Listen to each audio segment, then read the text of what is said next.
"Get off my porch, or I swear to God I'll call the police." Lucas Carter said it with his hand already gripping the door to slam it. 35 years old. Birthday candles still burning on the cake behind him, and a woman on his step holding up a folded scrap of paper like a shield.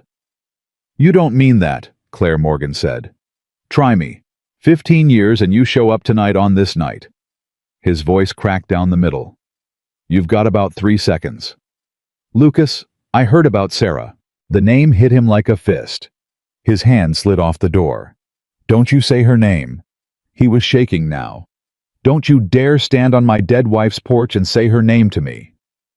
"Then let me say mine." Claire pressed the paper flat against the screen so he could see the 2 teenage signatures bleeding through 15 years of creases. "You wrote this. No excuses. You remember what you promised me, or do you want me to read it out loud in front of your whole family and behind?" Lucas, a small voice said, "Daddy, who is that lady? If you're watching this, tell me your city in the comments so I can see how far this story reaches, and subscribe now, because what that paper says changes everything, and you are not going to believe how it ends." The paper in Claire Morgan's hand was older than most of the friendships Lucas Carter still had. He knew that paper. He knew the fold of it, the soft worn crease down the middle from being opened and closed 1,000 times by hands that were not his. He knew it the way a man knows his own handwriting, even when he's tried for 15 years to forget he ever wrote it. "No," Lucas said. "Hello to you too," Claire said. "No, whatever this is. No. You don't even know what I'm going to say." "I know exactly what you're going to say. That's the problem." Behind him, his mother had come to the hallway with a dish towel still in her hands. His daughter Emma, 7 years old and quick as a whip, had climbed up onto the back of the couch to see who was at the door. The whole house was listening now. That was the thing about a small house. There was no such thing as a private conversation. Every wall was a witness. "Lucas," Claire said quieter now. "It's been 15 years. Can I at least come in? It's my birthday. I know it's your birthday. That's the whole reason I'm here. You know that's the whole reason I'm here." He did know. That was what made his stomach turn over. His mother stepped forward. "Lucas, who is this?" And there it was.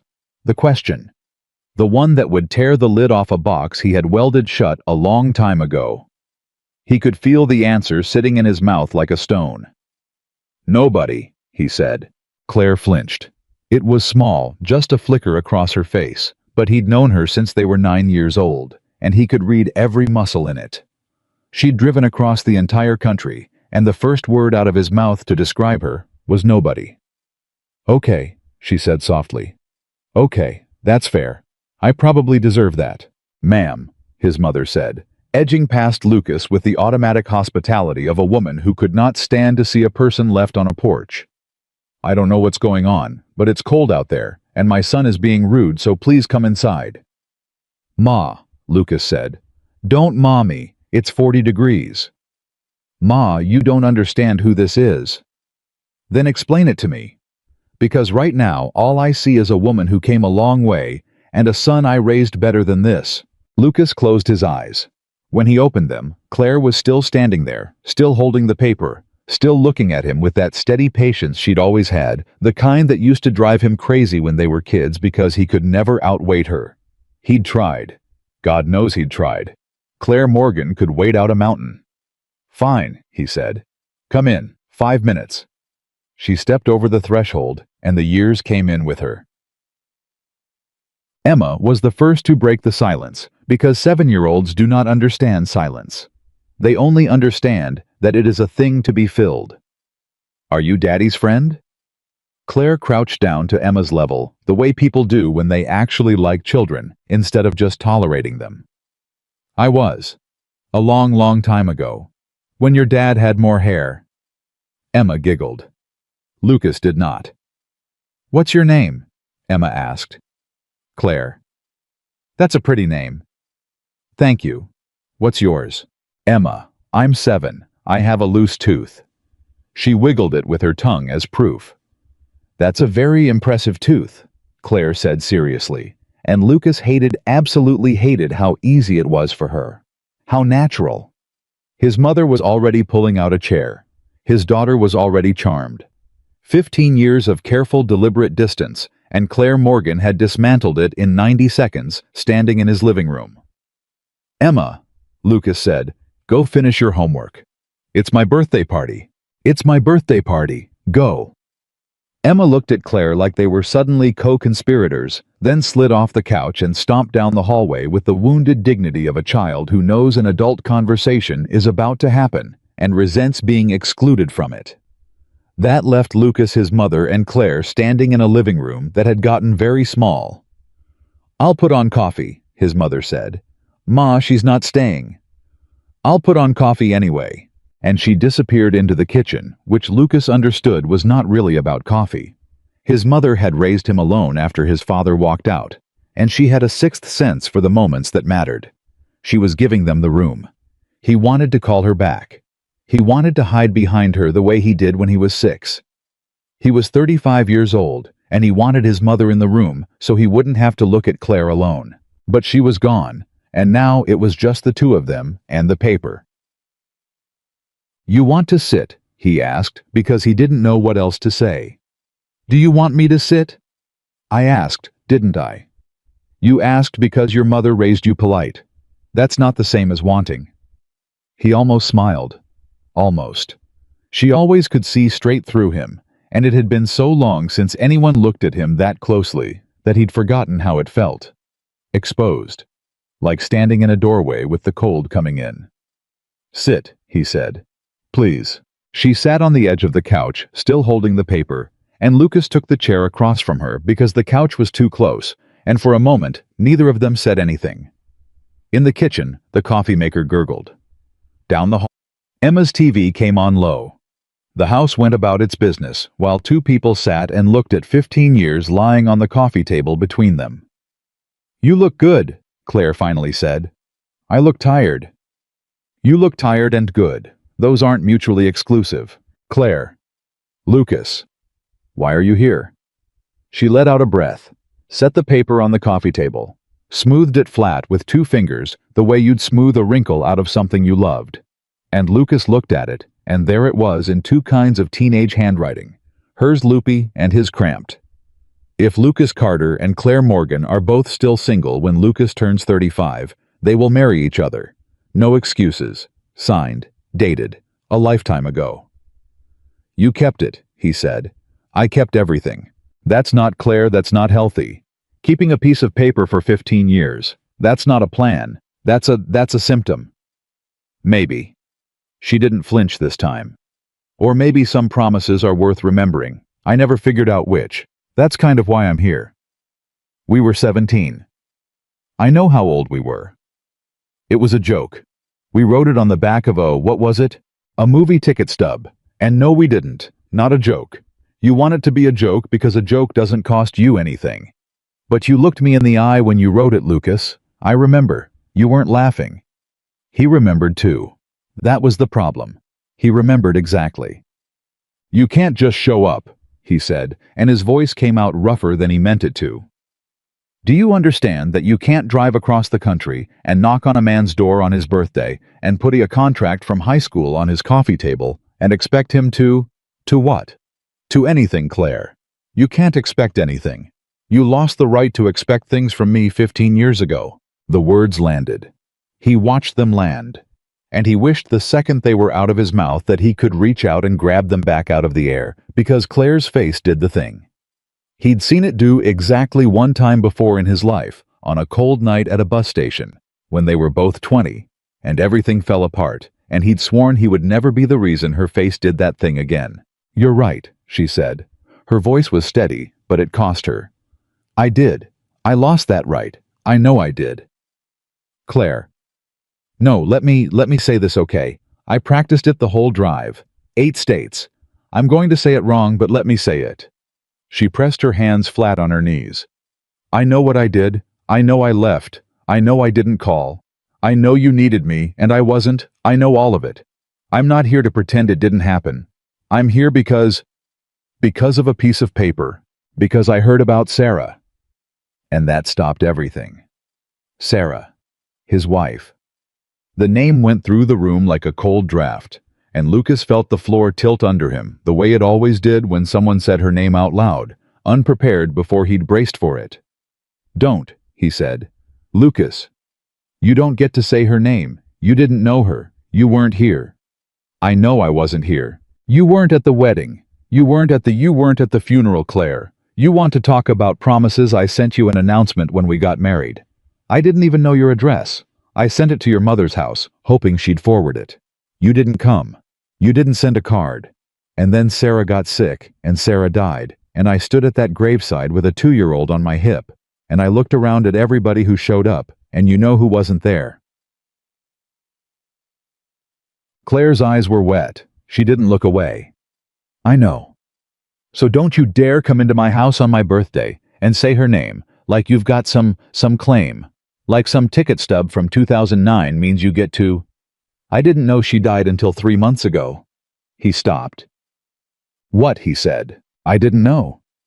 Claire's voice cracked and she let it. "I was overseas, Lucas. It doesn't matter where I was. I was gone. I cut everything off. Everybody. My mother, my sister, all of it. I cut it off because it was the only way I knew how to survive what my life had turned into. And that's a whole other story, and it's not the one that matters tonight. But I didn't know. I didn't get your wedding announcement until it was 3 years old and sitting in a box at my mother's house. I didn't know you got married. I didn't know you had a daughter. And I did not know—" Her breath caught. "I did not know that your wife had died until I came home 3 months ago, and my sister sat me down and told me everything I missed. 15 years of everything I missed. And Sarah was in that. And I have been sick about it ever since." Lucas sat very still. "So no," Claire said, wiping her face with the back of her hand, angry at her own tears. "I did not come here because of a piece of paper. The paper is it's the only thing I had that was still true. It's the only thing that survived. Everything else in my life burned down, Lucas. Every single thing. And when I was cleaning out the ashes, I found this stupid ticket stub, and it was the only promise I ever made that I didn't break because I never got the chance to break it. And I thought—" She laughed, wet and broken. "I thought, what if I just went and kept it? What if I did one thing right? Just one? What if I got in the car and drove across the whole country and stood in front of the one person I never stopped?" She stopped herself. The kitchen had gone quiet. His mother, Lucas realized, had turned off the coffee maker some time ago and was standing very still just out of sight. And he knew she was crying too, because his mother cried at everything, at commercials, at the national anthem, at strangers being kind to each other in the grocery store. "Never stopped what?" Lucas said. "You know what? Say it." "Why?" "Because you drove across the country," he said, and his own voice was doing something now, betraying him, cracking down the middle. "Because you put a piece of paper on my coffee table. Because you said her name. So say the rest of it. Don't be a coward now, Claire. You were never a coward about anything except the one thing that mattered. So say it." Claire looked at him. "The one person I never stopped loving," she said. "There. Are you happy?" "No," Lucas said. "No, I am not happy. I haven't been happy in 3 years, and you don't get to walk in here and—" And then Emma appeared in the hallway in her pajamas, loose tooth and all, and said, "Daddy, are you crying?" Everybody wiped their faces at once. "No, baby," Lucas said in the too bright voice parents use. "Daddy's got something in his eye. Go on back to bed." "You said crying isn't bad. You said everybody cries and it's healthy." "I did say that. So are you crying?" Lucas looked at his daughter, who had a way of catching him in his own lessons, and then he looked at Claire, who was watching this exchange with an expression he couldn't name, and something in his chest cracked all the way open. "Yeah," he said. "Yeah, sweetheart. Daddy's crying a little. Because of the birthday. Because of a lot of things." Emma considered this with the gravity of a small judge. Then she padded across the room, climbed up into Claire's lap like she'd known her for years instead of 10 minutes, and announced, "When I'm sad, hugs help." Claire went completely still. Lucas watched her arms come up slow and careful around his daughter. His daughter watched her press her cheek to the top of Emma's head, watched her close her eyes, and he thought, "This is a disaster. This is the worst thing that could possibly happen." I cannot let this happen. Because he could already feel it. The pull of it. The whole shape of a life he'd stopped letting himself want sitting right there on his couch with his daughter in its arms. Emma, his mother said gently, coming out of the kitchen at last red-eyed. Come on, let Grandma tuck you in. The grown-ups need to talk. But I like her. I know, baby. Can she come to my dance recital? Emma, Lucas said. It's on Saturday. Grandma bought me a... Emma. His daughter looked at him, and Lucas heard how sharp his voice had come out, and he watched Emma's face do a small hurt thing, and he hated himself because none of this was her fault. None of this was Emma's fault. She was 7, and she liked people easily and openly the way children do, before life teaches them to be careful. And here he was snapping at her because a woman he'd loved half his life had shown up and cracked him open like an egg. I'm sorry, he said softer. Baby, I'm sorry. Go with Grandma. We'll talk about the recital later. Okay, I promise. Later. Emma slid off Claire's lap. At the mouth of the hallway, she turned around. Claire. Yes, sweetheart. Are you gonna leave like everybody says people leave? The room stopped breathing. Claire looked at that little girl for a long moment, and Lucas saw her choose her words with a care he'd forgotten she was capable of, because Claire had always been careless. That was the thing about her, careless and wild and bright, and here she was, choosing words like they were made of glass. I don't know yet, Claire said. But I'll tell you the truth. Whatever I decide, I'll tell you the truth. Okay, I won't just disappear. Not on you. Emma nodded, satisfied in the way children are satisfied by honesty, even when it isn't the answer they wanted, and let his mother lead her down the hall. And then, it was the two of them again. You shouldn't have said that, Lucas said. Said what? That you won't disappear on her. You don't know that. You don't know what you're going to do. You made a promise to my kid Claire, and you've got a real bad track record with promises. That's not fair. None of this is fair. You want to talk about fair. Come sit at that graveside with me. Come do bath time alone every night for 3 years. Come explain to a 4-year-old why mommy isn't coming back. Then we'll talk about fair. Claire was quiet. I am not trying to compete with your grief, she said finally. I would never. I can't imagine it. I know I don't get to weigh my 15 years against your 3. That's not what I'm doing. Then what are you doing genuinely? What is the plan here? You show up, you cry. My kid falls in love with you in 9 minutes flat. And then what? You marry me because of a movie ticket. We ride off into the sunset. I've got a mortgage, Claire. I've got a job I hate and a kid with a dance recital and a dead wife I still talk to when nobody's home. That's my life. That's what's on offer. This isn't a story. This is Tuesday. This is every Tuesday for the rest of my life. I'm not asking you to marry me. The paper says, forget the paper. She reached out and picked it up off the table, and to his surprise, she didn't hand it to him. She held it against her chest like she was protecting it. The paper got me in the door. That's all it was ever going to do. I'm not 17, and I'm not stupid, and I don't think a promise 2 teenagers made means anything about who we are now. But it got me to drive. Do you understand? For 3 months, I've been sitting in my sister's spare room, and I couldn't do anything. I couldn't work. I couldn't sleep. Everything I built for 15 years was gone, and I had nothing, and I was nothing. And the only thing that ever felt real when I closed my eyes was, don't. Was a summer when I was 17, and a boy who used to fix my bike chain and never once made me feel like I was too much. You never thought I was too much, Lucas. Everybody in my whole life has thought I was too much. Too loud, too fast, too everything. Except you. You were the one person who ever looked at me like I was exactly enough. Lucas put his face in his hands. I can't do this, he said. I know. I can't do this. I buried my wife. I have a daughter. I can't just... I know, Lucas. You don't get to come back, he said. And now he was crying openly in his own living room on his own birthday, 35 years old. You don't get to come back after everything and be right there and be so easy with my kid and say all the right things and make me feel you don't get to make me feel like this. I made my peace. Do you understand? I made my peace with the life I've got. It took me 3 years and it almost killed me. But I made my peace, and you drove across the country and blew it up in one night. I'm sorry, Claire whispered. Are you? No, she said. No, I'm not. I'm not sorry. I'm sorry it hurts. I'm not sorry I came. His mother came back down the hallway. She'd fixed her face, but her eyes were still red, and she stood at the edge of the room and looked at the two of them, and Lucas knew that look.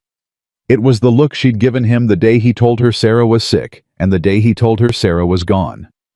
It was the look of a woman who loved her son so much, it frightened her. I tucked her in, his mother said. She wants a story from her book, but I told her Daddy would come do it. Ma, Lucas.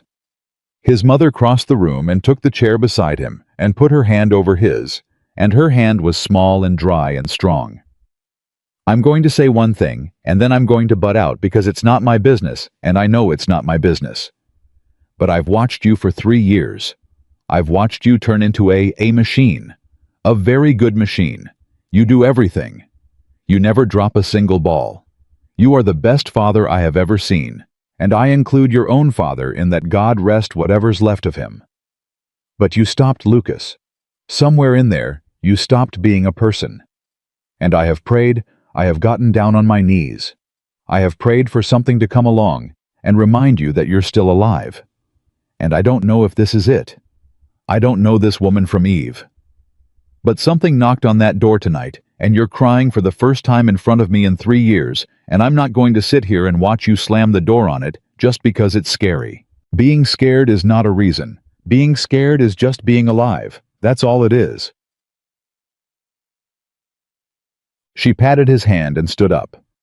Now I'm going to go start these dishes, and you two are going to talk like grown people, and nobody is driving anywhere tonight because it's dark and it's cold, and this woman came a long way.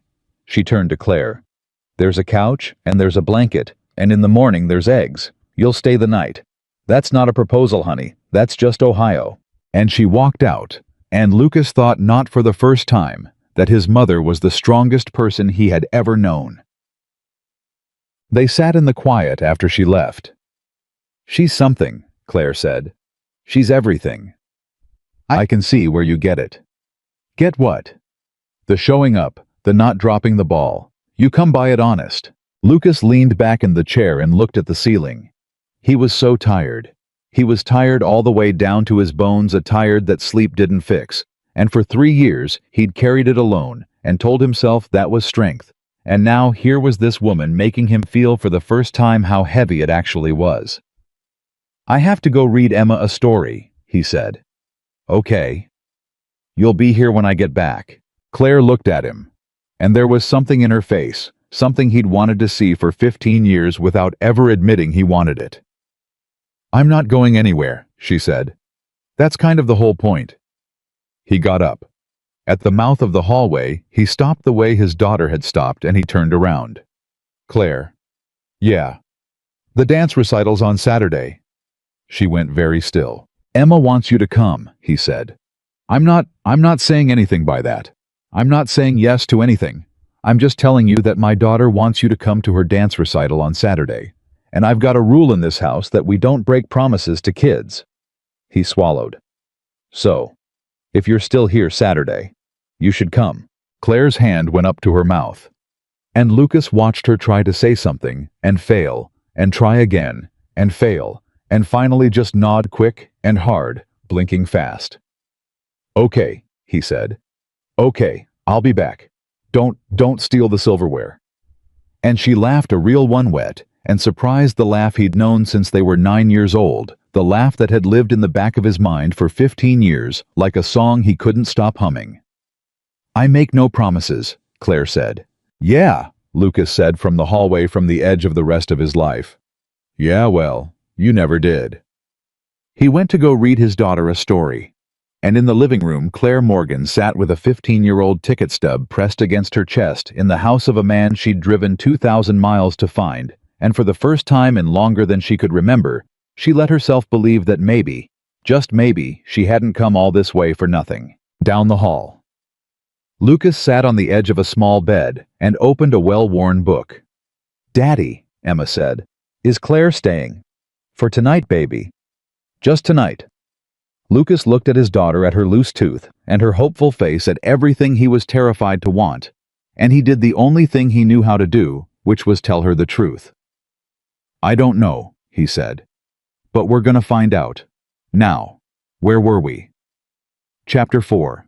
Chapter 4, he said, and began to read, and his voice was steady, and down the hall, the woman he'd loved half his life listened to the low sound of it through the wall and closed her eyes, and outside the cold Ohio night pressed against the windows of a small quiet house that for the first time in 3 years did not feel quite so empty. Morning came gray and cold, and Lucas Carter woke on the couch before anyone else because he'd insisted on sleeping there, so Claire could have his room, and Claire had insisted right back, and in the end, neither of them had won, and both of them had lost because he'd taken the couch and given her Emma's room and moved Emma into his, and now his back hurt and his neck hurt, and he lay there in the gray light listening to the house wake up around him. He heard the shower first. Then his mother in the kitchen, the particular clatter she made with the cast-iron pan that she'd been making since before he could walk. Then Emma's feet on the hallway floor, quick and light, and his daughter's voice high and delighted saying, "You're still here, you didn't leave." And Claire's voice muffled through the wall, "I told you I wouldn't disappear." Lucas closed his eyes. He'd barely slept. Every time he'd started to drift off, he'd surfaced again with his heart going, thinking maybe he'd dreamed it. Maybe there wasn't a woman in his daughter's bed and a ticket stub on his coffee table, and 15 years cracked wide open on his birthday. But then he'd hear the house settle, or a car go by outside, and he'd remember it was real, all of it, and his stomach would drop all over again. He sat up, ran his hands over his face. The paper was still on the coffee table where Claire had left it, and he looked at it for a long time before he made himself get up and go into the kitchen. His mother was at the stove. She didn't turn around. "Coffee's on," she said. "Ma, there's a whole pot. I made a whole pot. And I'm making eggs because I said there'd be eggs, and in this house we keep our word." "Ma, we need to talk about this." "About what?" She flipped something in the pan. "About the fact that a lovely woman drove across the entire country to see you, and you called her nobody and told her to get off the porch and threatened to call the police. That what you want to talk about. You heard that. The whole state heard that, Lucas." He sat down heavily at the kitchen table. "You don't understand who she is. So tell me." His mother finally turned around, spatula in hand. "Because I've got a name and a face, and the fact that my granddaughter is currently in there acting like Christmas came early. That's what I've got. So fill me in. Who is she?" Lucas turned his coffee mug in a slow circle on the table. "We grew up together," he said. "Since we were kids. She lived 3 houses down. We were—" He stopped. "We were everything. For a long time. All through school. And then it fell apart." "Fell apart how?" "It just did. It doesn't matter." "It clearly matters, or you wouldn't have nearly taken the door off its hinges." Lucas didn't answer. His mother watched him for a moment, then turned back to the eggs, because she knew her son, and she knew when to push and when to let a thing sit. "She's not what I expected," his mother said after a while. "I'll tell you that. The way you acted, I thought she'd be trouble, some flighty thing. But she was up before me this morning, made her bed, folded that blanket into a perfect square, and asked if she could help. Then when I said no, she went and sat with Emma, and let that child talk her ear off about every single thing in her life for 45 minutes, and never once looked bored. She flipped an egg. That's not nothing, Lucas. A person who'll listen to a 7-year-old for 45 minutes. That's a rare kind of person. Ma. I'm just saying what I saw." Emma came barreling into the kitchen, then still in her pajamas. Claire following behind her at a walk. Lucas looked up, and there she was in the morning light. No makeup. Her hair pulled back, wearing one of his old flannel shirts over her clothes, because the house was cold, and his mother must have given it to her, and something turned over in his chest that he did not have permission to feel. "Daddy Claire knows how to do a French braid," Emma announced. "A real one. Grandma can only do a regular braid, but Claire can do the fancy kind that goes all the way down." "Is that right?" Lucas said. "Can she do my hair for the recital? Please, please, please, please." Emma. "Grandma tries, but it always falls out. Claire's stays." "Emma, we don't—" Lucas set his mug down. We don't know what Claire's doing. She might not even be here Saturday. The kitchen went quiet. Emma looked at Claire. Claire looked at Lucas. His mother looked at the eggs very intently. I'm here Saturday, Claire said. Quiet, not to Emma, to him. If I'm welcome, I already told you, I'm not going anywhere. That's not... Lucas rubbed his forehead. You can't just decide that. You can't just move in. I'm not moving in. I'm at the Motel 6 off the highway. I've got a room for the week. I paid for a week. She said it plainly, like she was laying cards on the table face up. I'm not trying to trap you, Lucas. I'm not trying to install myself in your house. I'll go to the motel today. But I'd like to see the recital because your daughter asked me to, and I meant what I said to her last night about not disappearing on her. So that's where I'm at. That's all my cards.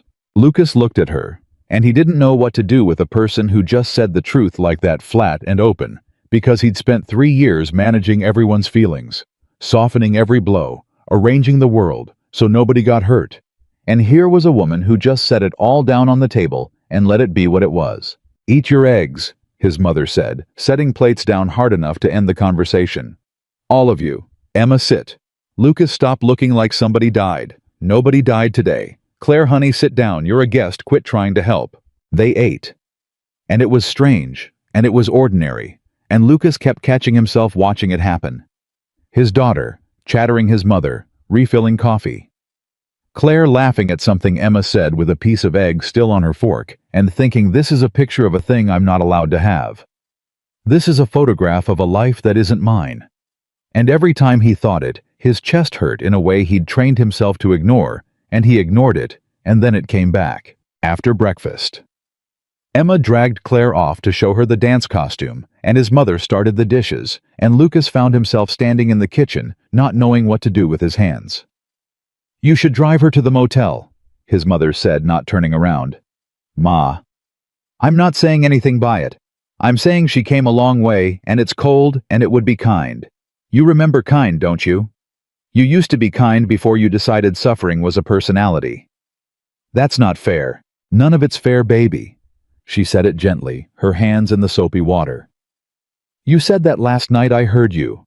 None of it's fair. You're right. It's not. Sarah wasn't fair. You losing her wasn't fair. You raising that baby alone wasn't fair. And this woman showing up on the one night you'd finally stopped bleeding, that's not fair either. But you know what I've learned in 62 years? Lucas, fair's got nothing to do with anything. Fair is a thing children believe in. The question was never whether it's fair. The question is what you're going to do about it. Lucas leaned against the counter. I'm scared, Ma, he said. Quiet. The first fully honest thing he'd said in a long time. His mother set down the dish, dried her hands, came and stood in front of him, and put both her hands on his face the way she'd done when he was small. I know you are, she said. I know. And I want to tell you something, and I want you to really hear it, because I'm your mother, and I've got the right. She held his face. Being scared didn't stop you from marrying Sarah. Being scared didn't stop you from having Emma. Being scared didn't stop you from getting up every single morning for 3 years when you wanted to lie down and die. You are the bravest person I know, Lucas Carter. You've just gotten it in your head that brave means never letting anything in. And that's not brave. That's just a nicer word for hiding. Lucas's eyes filled up. I don't know how to do this again, he whispered. Nobody knows how to do anything. You didn't know how to be a father, and you figured it out. You didn't know how to be a widower, and God help you, you figured that out too. She patted his cheek. You'll figure this out or you won't. But don't you dare not try because you're scared. Your daughter is watching you. She's learning from you right now what love looks like. What do you want her to learn? That it's worth the risk, or that you slam the door? From the other room came the sound of Emma laughing, and Claire's low voice under it, and the two of them together made a sound like a home. Go drive her to the motel, his mother said, and picked her dish back up. And take the long way. It won't kill you to talk to her in daylight for once. I took the long way. They drove in silence for the first few minutes, Claire looking out the window at the town she hadn't seen in 15 years, and Lucas watching the road and trying not to be aware of her in the passenger seat and failing. It's smaller than I remember, Claire finally said. Everything's smaller than you remember. That's how memory works. The diner's still there. Dell's. Yeah, new owner but same name, same booths even. We spent about $400 in that diner over the years. More than that. You always ordered the milkshake and then didn't finish it. Claire turned and looked at him. You remember that. I remember everything, Claire. That was always my problem. He kept his eyes on the road. I remember you ordered the strawberry milkshake and drank exactly half and then said you were full every single time for like 6 years, and every single time I finished it, and I never once told you I hated strawberry. Claire laughed surprised. You hate strawberry. Can't stand it. Never could. You drank half a strawberry milkshake twice a week for 6 years and never said anything. You looked happy ordering it, Lucas said, and then hurt himself and shut his mouth. Claire didn't say anything for a moment. When he glanced over, she'd turned back to the window, and he couldn't see her face. That's the thing about you, she said quietly. That was always the thing about you. You'd drink a milkshake you hated for 6 years and never say a word because I looked happy. Do you know how rare that is? Do you have any idea I spent 15 years out there in the world? Lucas and I met a lot of people, and not one of them ever drank the milkshake. It's just a milkshake. It's never just a milkshake. They drove. Can I ask you something? Lucas said. You can ask. Where'd you go? 15 years ago. You just one day you were there, and the next day you were gone, and your mother said you'd moved and wouldn't say where, and I called, and the number got disconnected, and where'd you go? Where'd you go, Claire? What happened? Claire was quiet for a long time. Long enough that he thought she wasn't going to answer. You really want to know? I've wanted to know for 15 years. She let out a breath that fogged the window. You remember Danny. Lucas's hands tightened on the wheel. I remember Danny. After you and I, after that summer, after everything fell apart between us, I was a mess. You know I was a mess. And Danny was there, and he was older, and he had money, or he said he did, and he wanted to take me away from here, and I wanted God. Lucas, I wanted so bad to be somebody. To get out. To be more than a girl from a town of 4,000 people. And you were so settled. You knew exactly who you were and what you wanted, and it was all right here, and I couldn't stand it because I didn't know who I was at all. And Danny said, come with me, and I went. You married him. You knew that. Your sister told my mother years ago. It came back around. Small town. Claire nodded slowly. I married him, and it was... She stopped. Started again. It was bad, Lucas. It was bad in ways I'm not going to describe while you're driving, because I don't want you to run us off the road. It was bad for a long time, and by the time I got out, really out all the way out, I was 32 years old and I had nothing. No money, no career, no family, because I'd cut them all off because that's how it works. You cut everybody off. And then you look up one day and there's nobody left to call. Lucas pulled the car over. He didn't decide to. His hands just did it, drifting the car onto the shoulder, putting it in park. And then he was turning to look at her. And Claire was staring straight ahead, with her jaw set the way people do when they've decided not to cry. Claire. Don't. Claire, look at me. If I look at you, I'm going to fall apart, and I've spent 15 years not falling apart, so please just look at me. She looked at him. I called your house, Lucas said. The whole first year you were gone. I called, and then I stopped because I thought you'd left because of me. Because of how bad we ended. I thought you ran off with Danny to get away from me. I have carried that for 15 years, Claire. That I drove you into that. And you're telling me, you didn't drive me into anything. You're telling me you were out there drowning for 15 years, and I was here thinking you'd chosen it. Thinking you were happy. Thinking you forgot about me. I never forgot about you. Her voice broke on it. Not one single day. That's Lucas. That's what I came here to tell you. On the worst nights, the ones I didn't think I'd survive. You know what got me through? I'd close my eyes and I'd be 17 and it'd be summer and you'd be fixing my bike chain in your driveway with your tongue stuck out the way you did when you concentrated. And I'd think there was one person who was good to me. There was one person who was just good to me all the way through and never wanted anything back. He was real. That happened. I didn't imagine it. And that's the thing I held on to. You were the thing I held on to. For 15 years. They sat on the shoulder of the road with the engine ticking and the heater blowing, and neither of them said anything, because there wasn't anything to say that was bigger than what had already been said. "I'm sorry," Lucas finally said. "For last night, for the porch, for calling you nobody. I didn't know any of this. You couldn't have known. I showed up out of nowhere. Anybody would have. No, not anybody. Me. I did that because I was scared and I made you feel like garbage on a night when you'd just after everything you just told me. And I'm sorry. That's not the man I want to be." Claire wiped her eyes with the heel of her hand. "It's the man you were at 17, the one who drank the milkshake. He's still in there. I saw him last night actually right at the end when you told me not to steal the silverware." She laughed wetly. "That was him. That was the boy I knew." Lucas put the car back in drive, but he didn't pull out yet. "You're not staying at the Motel 6, he said. "Lucas, you're not. It's a dump. First of all, there was a stabbing there 2 years ago, and second of all, my mother would sooner die than let you sleep at a motel when there's a house with a couch and a granddaughter who wants her hair braided." He pulled out onto the road. "We'll go get your bag from the motel and get your money back, and you'll stay with us, in Emma's room. Emma bunks with me. It's not—" He gripped the wheel. I'm not saying anything by it. I want to be real clear. This isn't me saying yes to the paper or yes to anything. This is me not letting a person I've known since I was 9 years old sleep at a murder motel. That's all this is."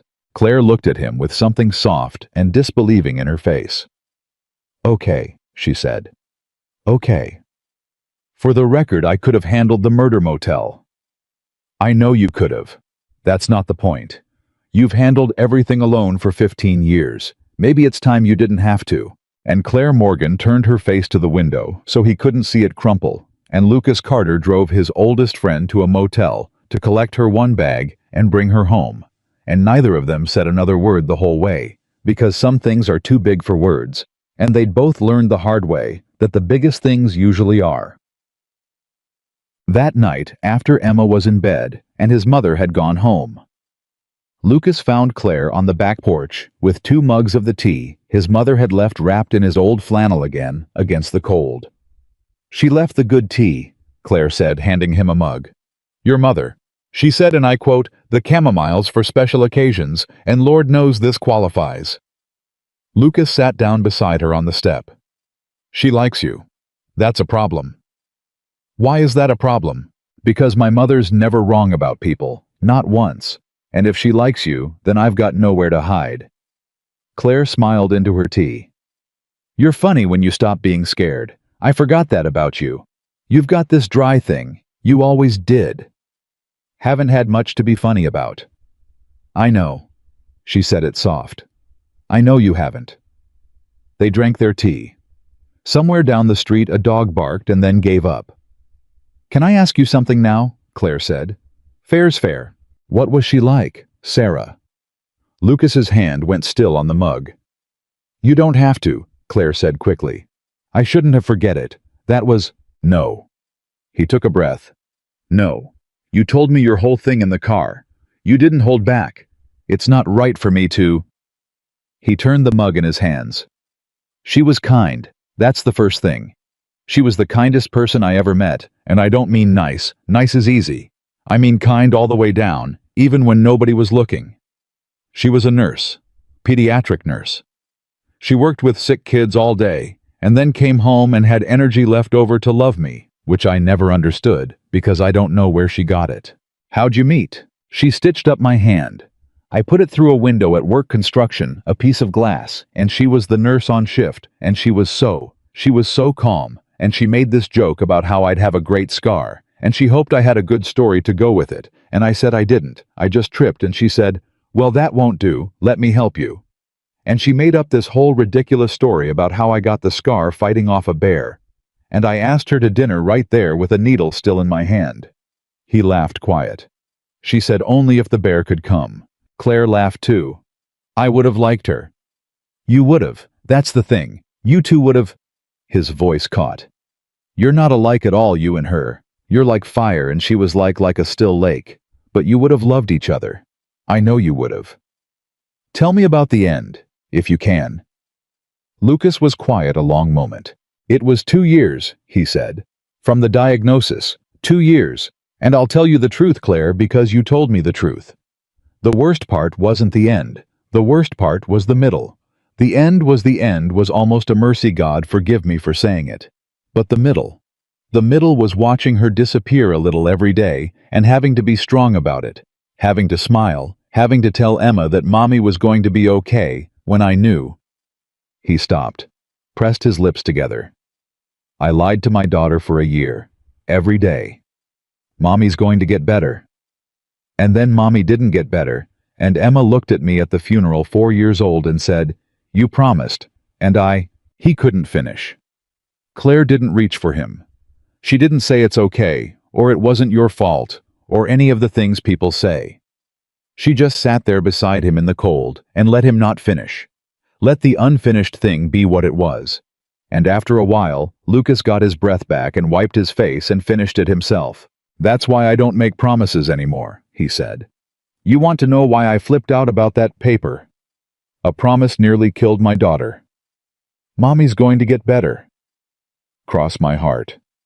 I made her a promise, and I couldn't keep it, and it broke something in her that I've spent 3 years trying to fix. So when you showed up with a promise, a 15-year-old promise in writing no excuses, I didn't see a sweet thing, Claire. I saw the thing that hurt my kid. I saw a bill coming due that I couldn't pay. Claire set her tea down. Can I tell you what I see when I look at that paper? She said. Yeah, I don't see a promise you have to keep. I never did. I told you that the first night the paper just got me in the door. She turned to face him. What I see is proof, that's all. Proof that once before either of us knew how bad life could get, we looked at each other and thought that one. Out of everybody. That one. 2 kids who didn't know anything about anything, looked at each other and just knew. And then life happened. 15 years of the worst kind of life happened to both of us. And here's the thing, Lucas. Here's the whole thing. Her voice dropped. We could have come out of all that hating everybody. We had every reason to. And instead, you're a man who drank a strawberry milkshake for 6 years and lied to a 4-year-old to give her 1 more year of hope. And I'm a woman who drove across the whole country to keep the one promise I never got to break. We didn't come out cruel. We came out soft, both of us, after everything. Do you know how rare that is? Do you know how few people go through what we went through and come out soft? Lucas looked at her. I'm not asking you to marry me because of a piece of paper, Claire said. I'm not asking you to marry me at all. I'm asking you to notice that after 15 years and 2 ruined lives, we're both still soft. Both of us. Still. And maybe that's not a promise. Maybe that's just a fact. A fact worth sitting next to for a while and seeing what it is. The porch light buzzed. The tea went cold in their hands. Saturday, Lucas said finally. What about it? The recital. You'll do her hair, the French braid, the fancy one that stays. Claire's breath hitched. Yeah. He stood up, collected her empty mug, stacked it inside his. And then we'll see. That's all I can give you right now, Claire. I can't give you a promise. Promises are broke in this house. But I can give you Saturday. And then we'll see about the day after that, and the day after that. He looked down at her. That's the most I've offered anybody in 3 years. I need you to know that. That's for me right now, that's everything I've got. Claire looked up at him from the step wrapped in his flannel, her eyes shining in the porch light. That's enough, she said. Saturday's enough. I've waited 15 years, Lucas. I can do this one day at a time. I went inside to wash the mugs. And Claire sat a moment longer on the cold step, looking up at the same stars she'd looked at when she was 17 and 3 houses down. And she thought about the boy who never told her he hated strawberry, and the man he'd become, and the little girl asleep down the hall who wanted her hair braided, and she pressed her hand flat against her own chest where something that had been frozen for 15 years was very slowly beginning to thaw. Inside, she could hear the water running and Lucas humming something low and tuneless, the way he did when he didn't know anyone was listening, and she realized it was the first time she'd heard him hum in 15 years, and she stayed very still on the step so as not to break it, and she let herself listen, and for the length of one cold, clear October night, that was enough. Saturday was enough. The humming was enough. It was after everything enough. Saturday came the way. Good days do faster than you want, and slower than the child wants, and by 9 that morning, Emma had already changed into her costume twice, and been talked out of it twice, and Claire was sitting on the edge of the bathtub with a comb and a spray bottle working the fancy braid down the back of Emma's head, while Emma held perfectly miraculously still. "You have to hold still or it goes crooked," Claire said. "I'm holding so still. Am I holding still?" "You're holding still like a champion." Lucas stood in the bathroom doorway with his coffee and watched his daughter's hair turn into something intricate under Claire's hands, and he watched Claire's face, the concentration in it, the tip of her tongue between her teeth, and he thought she does the tongue thing too. "I never noticed that. She does the exact same thing I do." "Claire," Emma said. "Mm-hmm. Did you ever do a recital when you were little?" "I did. I did tap dancing." "Were you good?" "I was terrible," Claire said, and Emma cackled. "I was so bad. I had 2 left feet. My teacher used to put me in the back row so nobody could see me." "Daddy, was Claire really bad?" "I wasn't there, baby. I didn't know her when—" Lucas stopped. "Actually, yeah, I was there. I forgot. 2nd grade, the spring show." Claire's hands went still on the braid. "You did not come to my tap recital." "I did. My mom took me. You wore a green thing, like a frog costume kind of." "Oh my God." Claire put her face in her free hand. "The frog. I forgot about the frog. Why do you remember the frog?" "I remember everything, Claire. We covered this." "You remember me being a bad frog in 2nd grade. You were a great frog. You were the best frog up there. You were just a bad dancer." Emma was laughing so hard, the braid was coming loose, and Claire had to grab her shoulders to steady her. And Lucas stood in the doorway of his own bathroom, watching his daughter and his oldest friend fall apart, laughing over a frog costume from 30 years ago, and something in his chest that had been clenched tight for 3 years loosened one more notch, and he had to look away and take a sip of coffee so nobody would see his face. Okay, hold still, I'm almost done," Claire said, gathering the braid back up. "You want to be a better frog than I was. You want to be the frog they put in the front row." "I'm a butterfly, not a frog." "Even better, a front row butterfly." His mother arrived at 10 to drive separately because the recital hall parking was terrible, and she liked to get there early to get a good seat, and she took one look at Emma's hair and put her hand to her chest. "Now that," his mother said, "is a braid. Turn around, baby, let me see the back." "Oh, Claire, that's professional. That's a professional grade braid. It's just a fishtail." "It's a work of art is what it is." "Lucas, look at your daughter's hair." "I've been looking at it for an hour, Ma. I'm aware of the hair." They loaded into the car. Emma buckled in the back in her butterfly costume, Claire beside her because Emma had demanded it. Lucas driving, and it was the most normal thing in the world, a family driving to a dance recital on a Saturday morning, except that it wasn't his family, not exactly, and the woman in his rearview mirror wasn't anything he had a word for yet. And every red light he stopped at, he had to remind himself that this was temporary. This was one day, this was Saturday, and then they'd see, this was not a life he was allowed to keep. "You're doing the thing," Claire said from the back seat. "What thing?" "The jaw thing. You're clenching your jaw. You do it when you're thinking too hard about something." "I'm driving. I'm concentrating on driving." "You're concentrating on something. It's not the road." Lucas met her eyes in the mirror and looked away. The recital was in the auditorium of the community college, and it was chaos, the way these things always are, 100 parents and 400 grandparents, and a swarm of children in costumes. And Lucas held Emma's hand tight so as not to lose her in the crowd, and Claire carried the bag with the water bottle, and the extra bobby pins, and the granola bar. And his mother went ahead to save seats, and for 20 minutes, it was pure logistics. Get Emma to the check-in table, find her teacher. Hug. Don't cry. Go find your seat. And Lucas didn't have time to think about anything at all, which was a mercy. They found their seats. His mother had saved 4 right in the middle good sight lines. Lucas sat between his mother and Claire, and the lights went down, and the music started, and one after another, the classes came out and did their little dances, and it was long. God, it was long.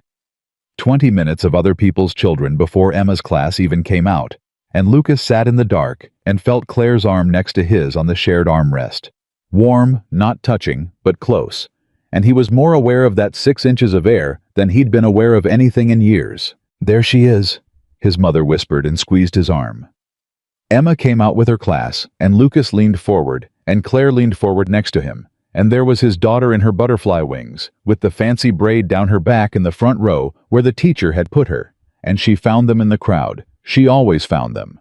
She had a radar for it, and her whole face lit up, and she did a little wave that she wasn't supposed to do, and the music started, and she danced. She wasn't good. She was 7.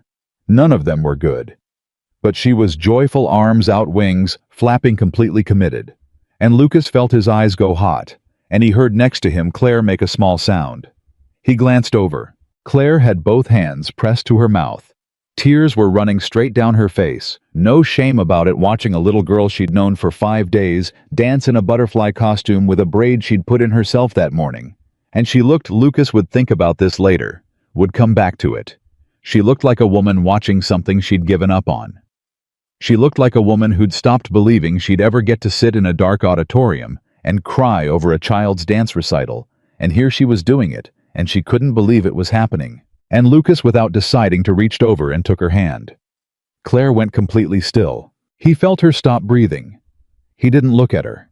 He kept his eyes on the stage, on his dancing daughter, and he held Claire Morgan's hand in the dark. And after a second, he felt her fingers close around his tighter, holding on like she was afraid he'd take it back, and he didn't take it back. He held on, and the two of them sat in the dark and watched Emma dance, holding hands, not saying anything, saying everything. His mother on his other side did not miss it. His mother never missed anything. But she kept her eyes forward and her mouth shut and just smiled very slightly in the dark. The dance ended. Emma took her bow, beaming, and the whole auditorium clapped, and Lucas let go of Claire's hand to clap for his daughter, and when the applause died down, and he sat back, he didn't reach for Claire's hand again, and she didn't reach for his, and the 6 inches of air came back, and it was different now. It was charged. It meant something now. "She was wonderful," Claire whispered, wiping her face. "She was okay," Lucas whispered back. "She was a little behind on the spin part. She was wonderful. She was a little behind. I'm her father, I'm allowed to say it." But he was smiling when he said it. And Claire saw the smile, and she smiled too, and his mother, watching all of it, thought, "Thank you, Lord. Thank you. That's my boy. He's still in there." Afterward, there was cake in the lobby sheet, cake and juice boxes, and Emma ran to them, still in her wings, and threw herself at Lucas. And then, to everyone's surprise, including her own, turned and threw herself at Claire. "Did you see me? Did you see the front row? Did you see my braid stayed?" "I saw everything," Claire said, crouching down, holding her. "Your braid stayed perfect. You were the best butterfly up there. Better than you were a frog. So much better than I was a frog. It's not even close." Emma pulled back and looked at Claire with her serious judge's face. "Are you crying?" "A little." "Because I was good." "Because you were good," Claire said. "And because—" She glanced up at Lucas, then back at Emma. "Because I'm just really happy to be here, that's all. Sometimes happy comes out as crying. Your dad told me that." "He tells me that too," Emma said, and patted Claire's cheek with a frosting, sticky hand, and went to go find her friends. They stood there, the 3 of them, Lucas and Claire and his mother, in the lobby of a community college with sheet cake on paper plates, and nobody said anything for a moment. "Well," his mother said finally brightly, "I think that went about as well as a thing can go." She looked between the 2 of them, at the space where their hands had been, at whatever was written on both their faces. "I'm going to go get another piece of that cake and talk to Doris Feldman about her hip surgery, because she's been dying to tell me about it, and you 2 are going to stand here and be weird at each other, and that's fine. Everybody's got a job today. Excuse me." And she left. "Your mother," Claire said. "I know. She knows." About the... Claire gestured vaguely at the air between them. She knew before we did. She's known since Thursday. She's just been waiting. Claire laughed a little breathless. That's terrifying. You have no idea. They stood there. Emma's laughter came from across the lobby. Somewhere a juice box was crushed with a pop and a wail went up. Lucas, Claire said. Yeah. You held my hand. I did. I need to know that I'm not trying to make it into more than it was. I've been careful all week. I've been so careful, and I need to know if that was a thing that happened or a thing that's happening because I can't. She stopped, steadied herself. I can't afford to guess wrong about this. I don't have it in me to guess wrong. So just tell me, whatever it is, just tell me straight. Lucas looked at her for a long moment. I don't know, he said honestly. I want to give you a better answer than that. You deserve a better answer than that. But I held your hand, because in that second I wanted to, and I didn't think about it. And it was the first time in 3 years I did something without thinking about it first. So I don't know what it means, Claire. But I know it was real. That's the most honest thing I've got. It was real, and I don't know what it means, and I'm not going to lie to you and pretend I do. Claire nodded slowly. Okay, she said. That's okay. That's a real answer. I can work with a real answer. I need time. I need this as fast, Claire. This is so fast. 5 days ago you were a name I tried not to think about. I need this to go slow. Then we'll go slow. You keep saying that. But you've got a room at the murder motel for a week, and the week's almost up, and then what? Slow doesn't work across 2,000 miles, Claire. Slow needs you to actually be here. And I don't know how to ask you to stay, and I don't know if I should ask you to stay, and I don't. I gave up the motel room. Lucas stopped. What? Yesterday. I checked out. I've been staying in Emma's room. We all know I've been staying in Emma's room, so I stopped paying for a room I wasn't sleeping in. She said it carefully, watching his face. And I called my sister, and I told her I might be here a while. And she said she asked me if I was sure, and I said no, I'm not sure of anything. But there's a little girl here who wants me to braid her hair, and a man who drank a strawberry milkshake for 6 years, and if I leave now, I'll spend the rest of my life wondering, and I can't do that. I've done enough wondering. I've done 15 years of wondering. So I checked out of the motel, and I told my sister, I don't know when I'm coming back. Claire, I'm not moving in. I'll get my own place. I've got a little money, not much, but enough to rent something small. I was even thinking... She smiled, nervous. You remember I told you I always wanted to do design interior stuff spaces. That was always the dream before Danny, before everything. There's a storefront for rent on Main, right next to Dell's. I walked past it yesterday, and I stood there for 20 minutes, just looking in the window, thinking I could do something there. I could build something. Here, in this town. For the first time in 15 years, I looked at a place and thought I could build a life here. And I don't know if that life has you in it, Lucas. I'm not putting that on you. But I know it has this town in it, and your mother's chamomile, and a little girl's dance recitals, and... Her voice caught. And maybe that's enough to stay for. Even if the rest never happens. Maybe that's enough. Lucas didn't say anything for a long moment. You'd stay, he said slowly. Even if this never turns into anything. You'd stay for the town, and the recitals, and give up your whole life out there on a maybe. It's not much of a life out there to give up. I told you, it all burned down. She looked at him steadily. And it's not a maybe. Not for me. I know exactly what I feel, Lucas. I've known since I was 17. I've never once been confused about it. You're the confused one. And that's fair. You've got a daughter and a dead wife, and every reason in the world to be careful. So I'm not asking you to be sure. I'm asking you to let me stay close enough that if you ever do get sure I'm here, that's all. Let me rent the storefront and braid your daughter's hair and be around. And if that's all it ever is, then that's what it is, and I'll have gotten more than I had a month ago. She took a breath. But I had to give up the motel room to mean it. You understand, I had to actually check out. Because you don't trust promises, and I don't blame you, so I stopped making promises, and I started doing things instead. Checking out of the motel is a thing. Calling my sister is a thing. Standing in front of that storefront is a thing. I'm going to keep doing things, Lucas. One thing at a time, until you believe I'm not going anywhere. That's the plan. That's the whole plan. And Lucas Carter, standing in the lobby of a community college, with a paper plate of untouched sheet cake in his hand, looked at this woman who had burned her whole life down and driven across the country, and given up a motel room to prove a point, and he felt the last of something come loose in his chest. Some final knot he'd tied 3 years ago at a graveside, and he didn't have words for it. So he did the only thing he could think of. He set down the cake. And he reached out, and he tucked a loose piece of hair behind her ear, the way you do, the way he hadn't done for anyone in 3 years, and he let his hand rest against the side of her face for just a second, and Claire closed her eyes and leaned into it, and across the lobby, his mother watched over Doris Feldman's shoulder and had to turn away because she couldn't see through the tears. "Rent the storefront," Lucas said quietly. "Yeah, rent the storefront, braid her hair, be around." He dropped his hand, but he was smiling small and real. "And we'll see. One thing at a time, like you said." "One thing at a time," Claire repeated.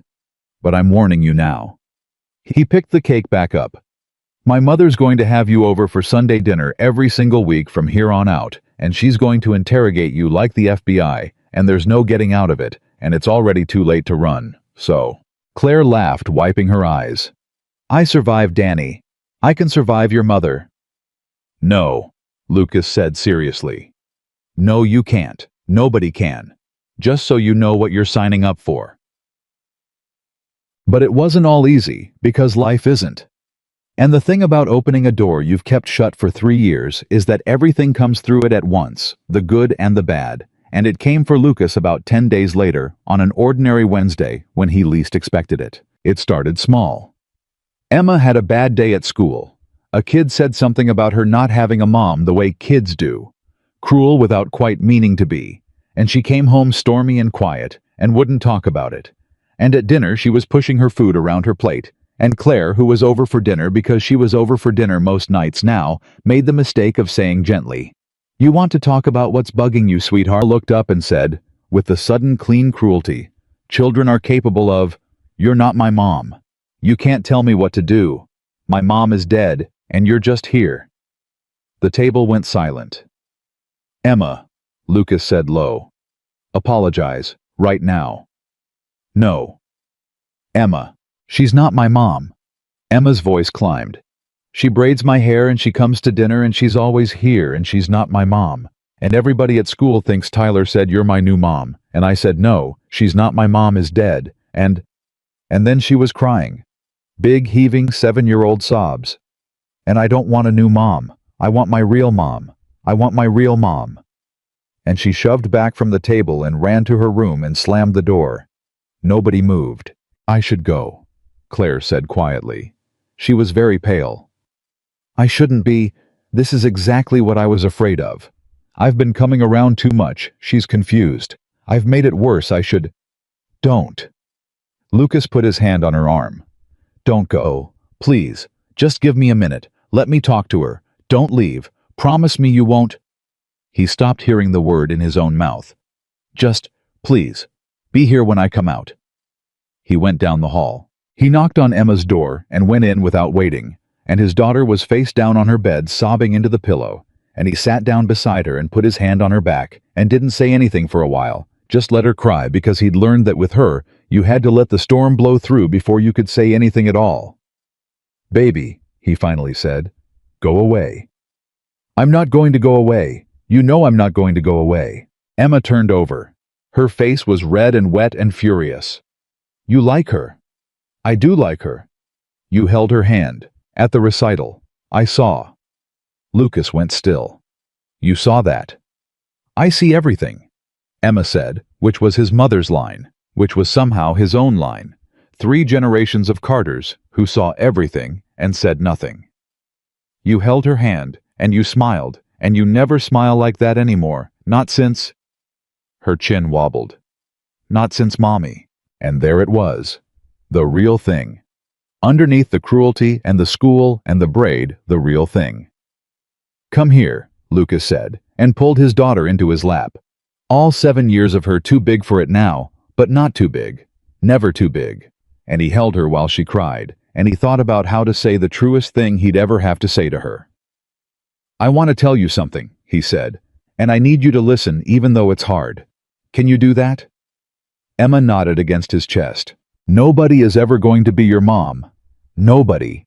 Your mom was your mom, and she's the only one you'll ever have, and Claire knows that, and I know that, and if I loved 100 people, it wouldn't change it, not even a little bit.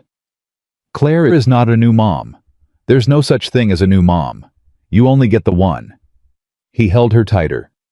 "Do you believe me? But you like her." "I do like her. And I need to tell you the truth about that, because in this house we tell the truth. Are you listening?" Emma sniffled.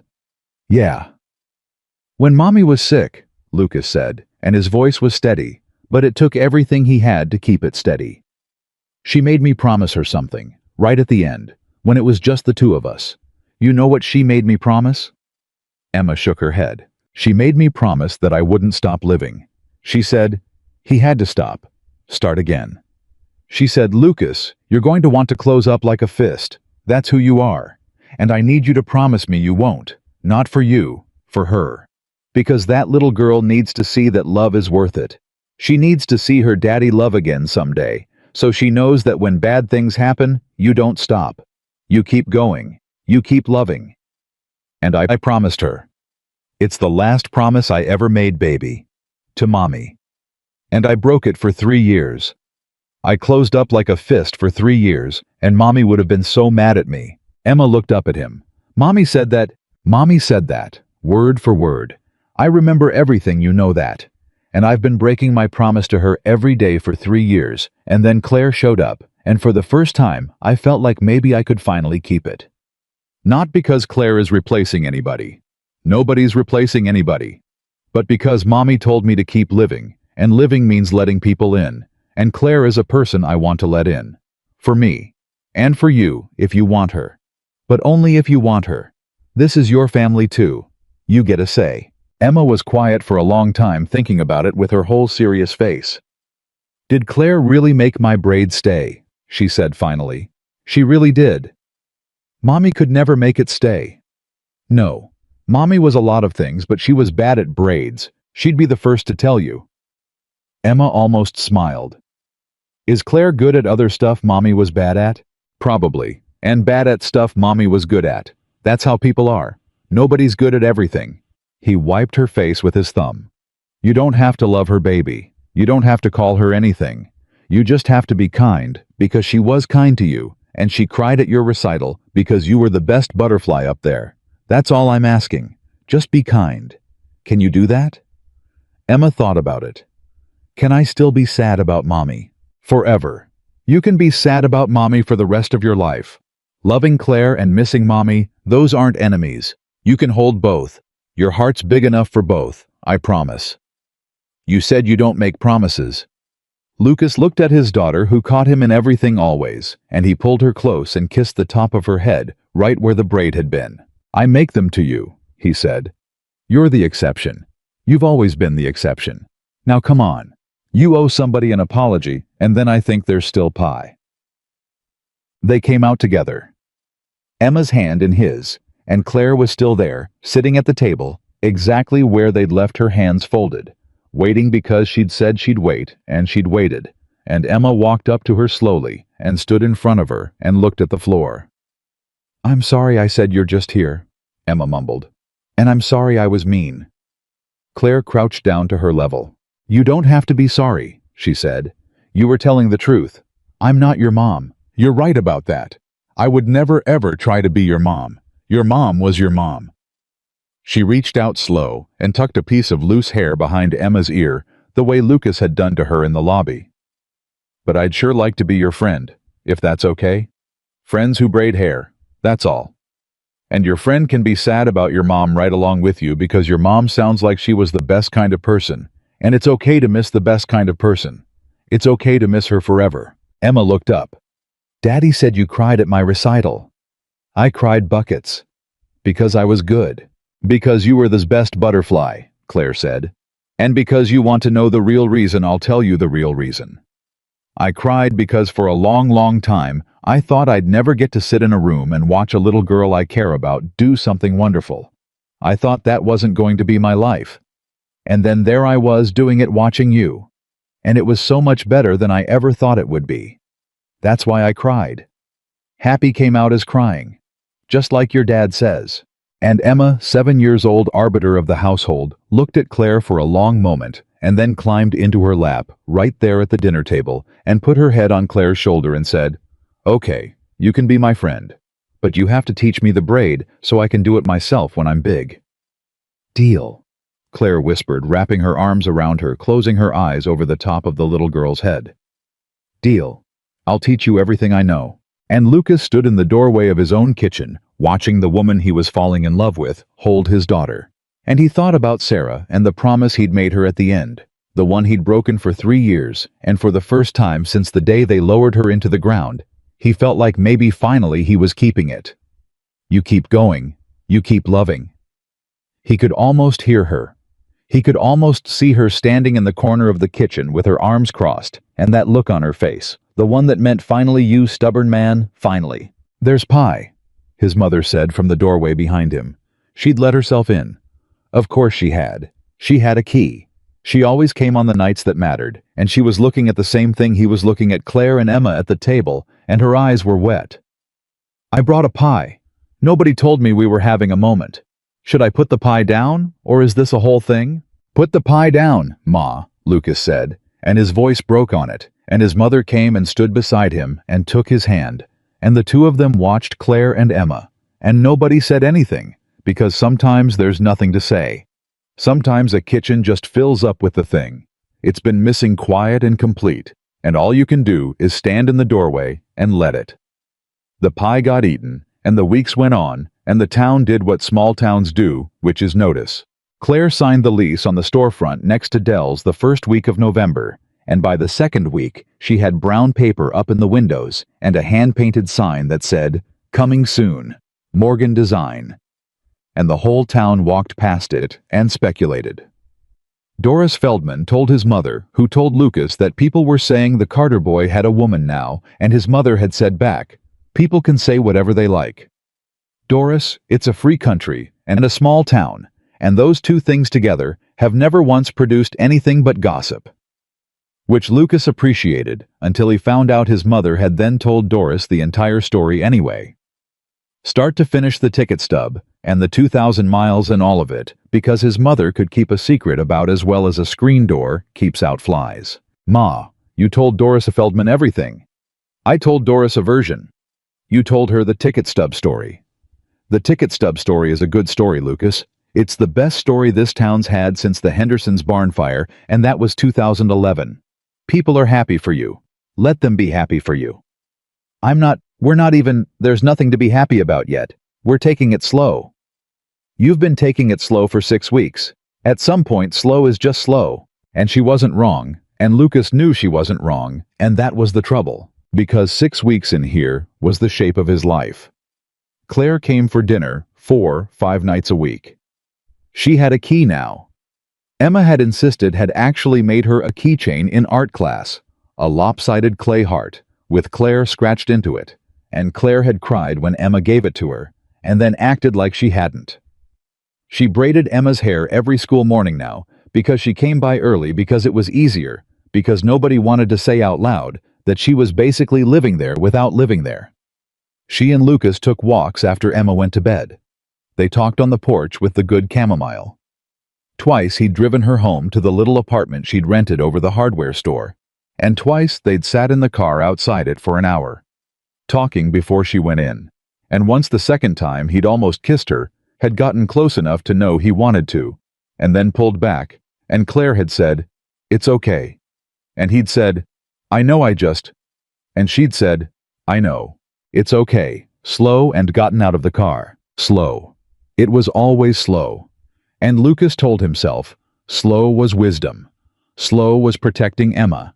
Slow was honoring Sarah. Slow was the responsible thing. But somewhere in there, and he couldn't have told you exactly when, slow had stopped being wisdom and started being fear again. And he didn't see it, because that's the thing about fear. It's very good at dressing up as something respectable. Claire saw it. Claire had been watching him for 6 weeks, and Claire saw it.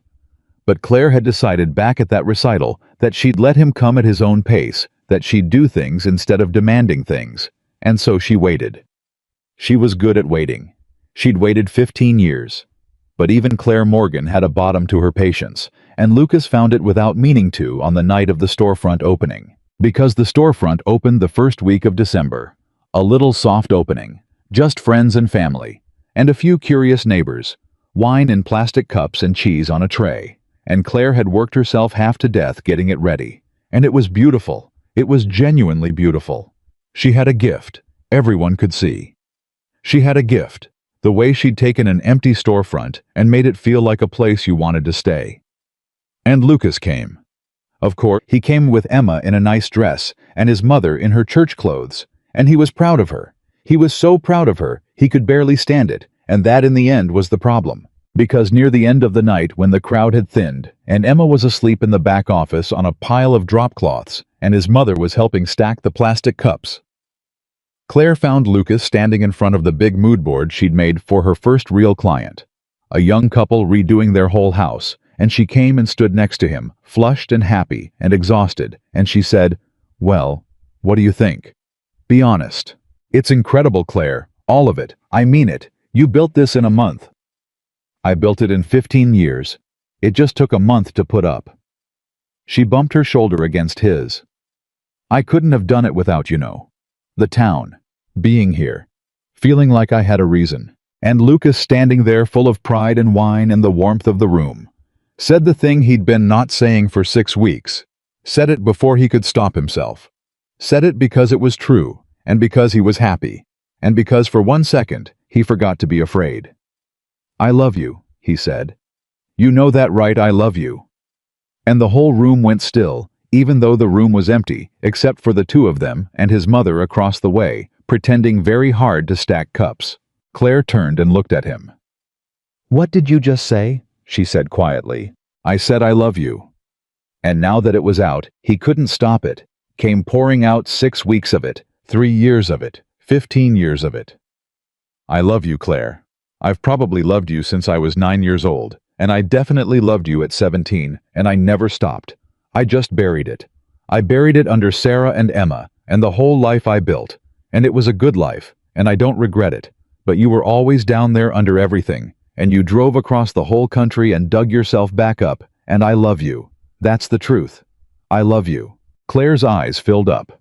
And Lucas thought, this is it. This is the moment, and he reached for her. And Claire stepped back. "No," she said. Lucas stopped. "What?" "No." She was crying now, but they weren't happy tears. They were something else, something that scared him. "You don't get to know. Not like this." "Claire, I just told you I love you. I don't understand. I know you love me."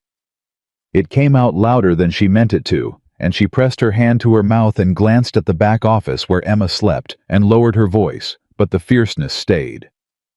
"I've known you love me for weeks, Lucas. I knew it at the recital when you held my hand. I've been waiting for you to say it. And now you say it tonight at my opening when everything's perfect and I'm happy and the wine's flowing. You say it now. I don't. Isn't that good? Isn't that what you wanted?" "When did you decide?" Claire demanded. "That's what I need to know. When did you decide you love me? Was it a moment? Did you sit down and think about it and weigh it out and decide it was safe? Or did it just happen to you tonight because everything felt good?" Lucas floundered. It's true. Claire, does it matter when? It matters more than anything." And she was really crying now, and it was pouring out of her the way it had poured out of him, all the waiting, all the patience, finally cracking. "It matters everything, Lucas, because I know you. I know you better than anyone alive. And I know exactly what just happened. You didn't decide to love me. You got swept up. It's a beautiful night, and I look happy, and the room is full, and it feels safe. And so you said the thing because right now, tonight, in this exact minute, loving me doesn't cost you anything. It's free tonight. Everything's perfect tonight. That's not. So here's my question." She wiped her face hard, angry at her own tears. "Here's the only question that's ever mattered. What about the bad night? What about the night Emma's screaming that I'm not her mom? Oh wait, that already happened and you handled it, and you were wonderful. But that was Emma choosing me. That wasn't you. What about the night you wake up and you can't breathe because you dreamed about Sarah?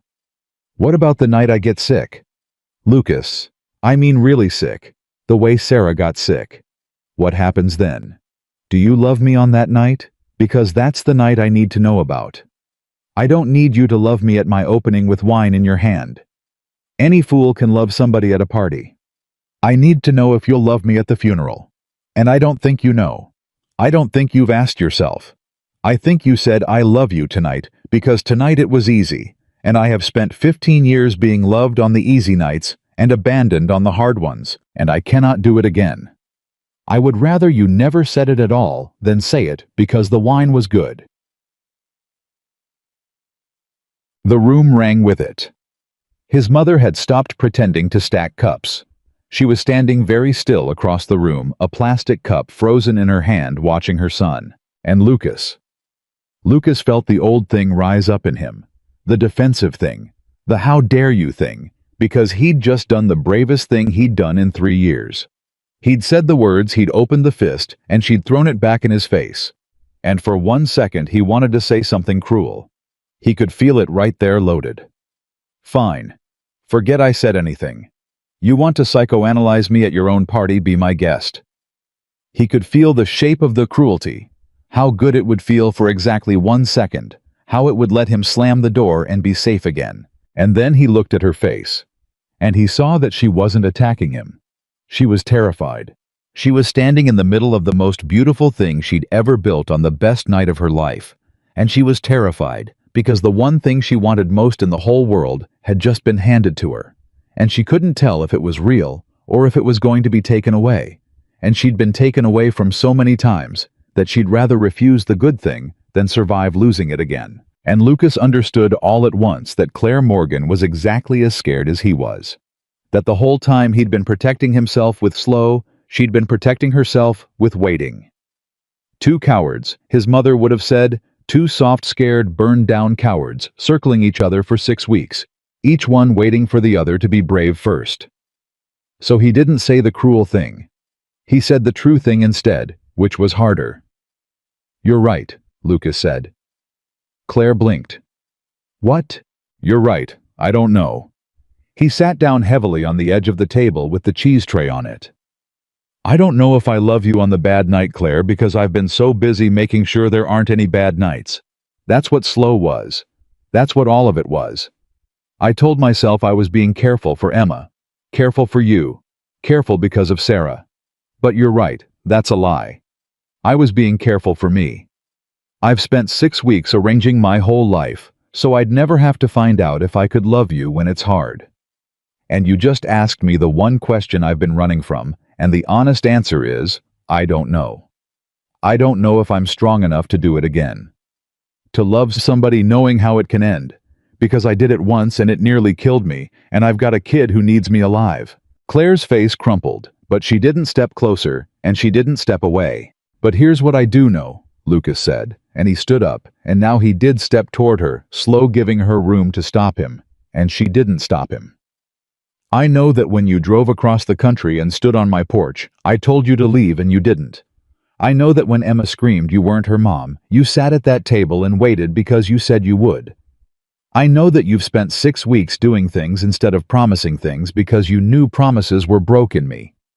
And I know that tonight I got scared and said something too easy at the wrong time, in the wrong way. And instead of just taking it, instead of grabbing the easy love, because you've been starved for it for 15 years, you had the guts to say no, not like this. I deserve better than an easy love. His voice cracked. You deserve better than an easy love, Claire. And I want to be the man who can give you the hard kind. I'm not sure I am yet, but I want to be. And I think that's the truest thing I can say tonight. Not, I love you. The true thing is, I want to be the man who loves you when it's hard, and I'm not there yet, and I'm asking you to let me get there. The storefront was very quiet. His mother across the room set down the cup. She didn't try to hide the tears anymore. She just let them come. Claire looked at Lucas for a long, long moment.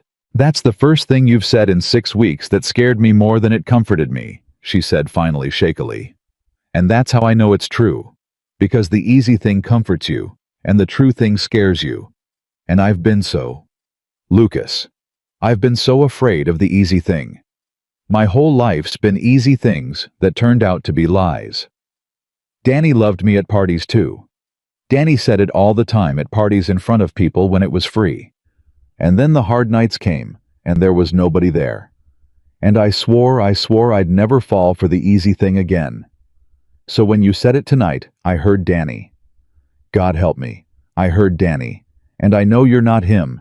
You're the furthest thing from him. But I heard him, and I panicked, and I threw it in your face on my own opening night, and—" She was really crying now.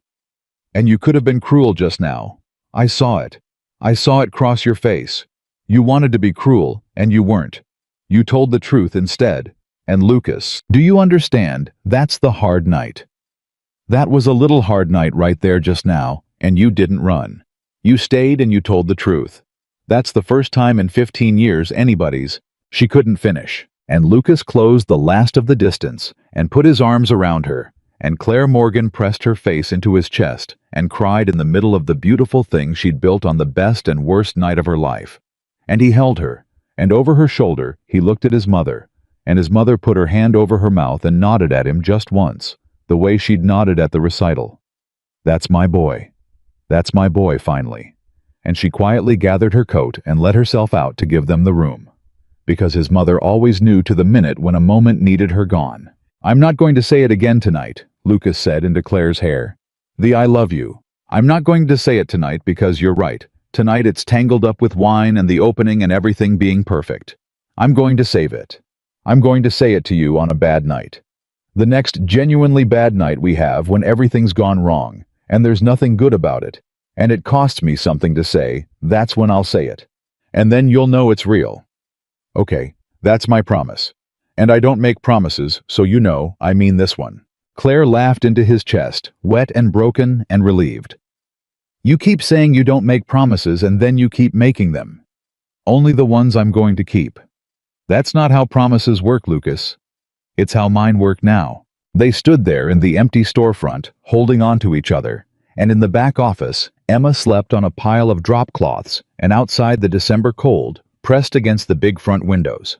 Claire had spent a week getting right, and for a long time neither of them moved because they didn't have to, because for once there was nowhere either of them needed to be, except exactly there. The bad night came in January, and it came the way bad nights always come, without warning on a Tuesday. It started with a phone call. Claire's sister calling at 11 at night, and Lucas knew before Claire even answered it that it was bad, because nobody calls at 11 with good news. He was there. It was one of the nights she'd stayed late. They'd been watching something on the couch after Emma went down, and he watched Claire's face change as she listened, watched it go from confused to still to stricken, and he was already up and moving toward her before she hung up. "It's my mother," Claire said. Her voice was strange flat, the voice of someone whose brain is protecting them from a thing too big to feel yet. "She had a stroke. They don't know. They don't know if she's going to. I have to go. I have to go home, tonight. I have to. Where are my keys? I have to. You're not driving 8 states at 11 at night in a panic. I have to go, Lucas. I know you do. I'm not saying don't go. I'm saying you're not driving." He had her by the shoulders, now steady, the way you steady someone who's about to fly apart. "Sit down. Breathe. I'm going to book you a flight. There's a flight out of Columbus, first thing in the morning. I've seen it, I'll get you on it. And I'm going to drive you to the airport tonight so you're there, and you're going to try to sleep on my couch for a few hours, and in the morning you're going to be on a plane, and you're going to be with your mother by lunchtime. That's faster than driving. That's smarter than driving. Okay, let me do this.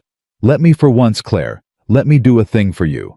And Claire, who'd handled everything alone for 15 years, who'd never once let anyone carry anything for her, looked at Lucas Carter through the fog of the worst news she'd had since Danny, and she did something she'd forgotten how to do. She let him. "Okay," she whispered. "Okay. Book the flight. He booked the flight. He woke his mother with a phone call, and she was over in 20 minutes to stay with Emma. He made Claire tea. She didn't drink, and put a blanket over her on the couch, and sat with her through the night while she didn't sleep, and toward 4 in the morning, in the dark.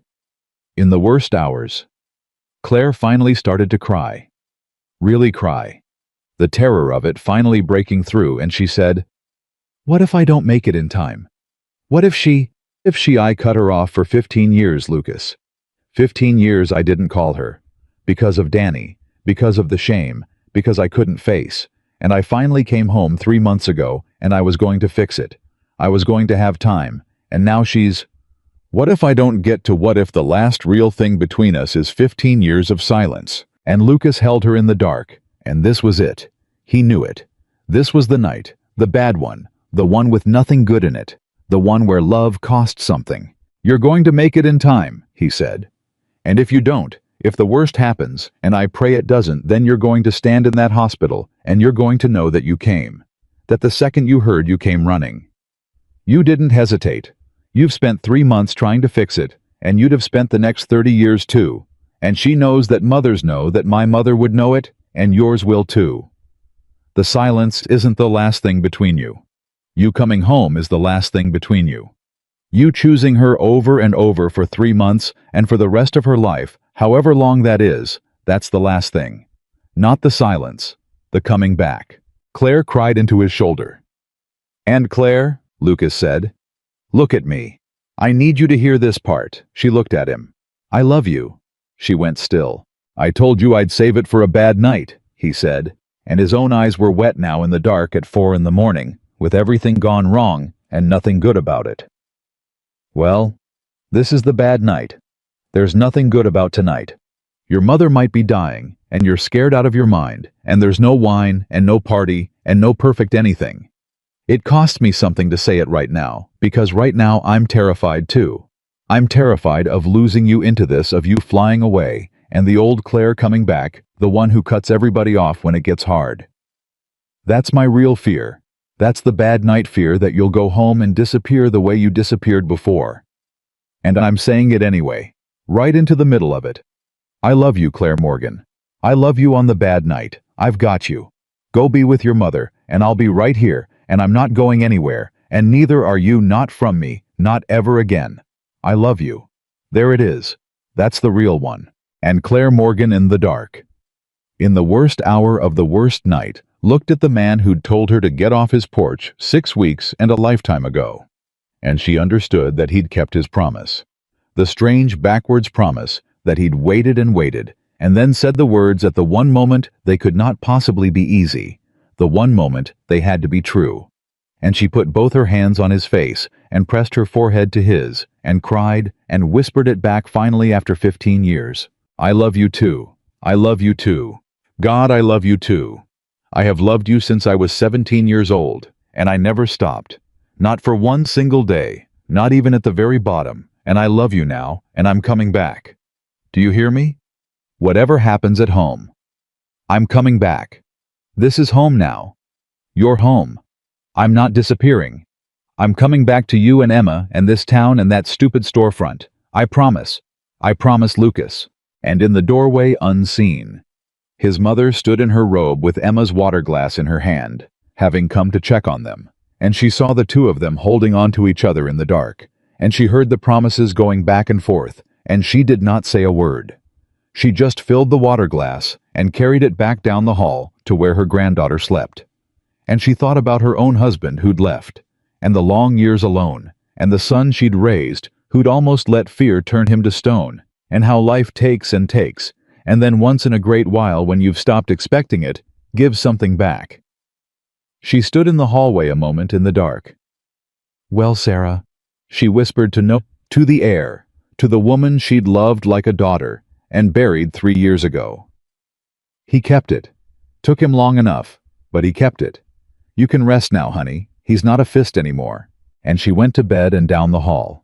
Her son held the woman he loved through the last dark hours before dawn, and when the sun came up, he drove her to the airport, and he stood at the curb and watched her go through the doors, and she turned around once and looked back at him, and neither of them waved.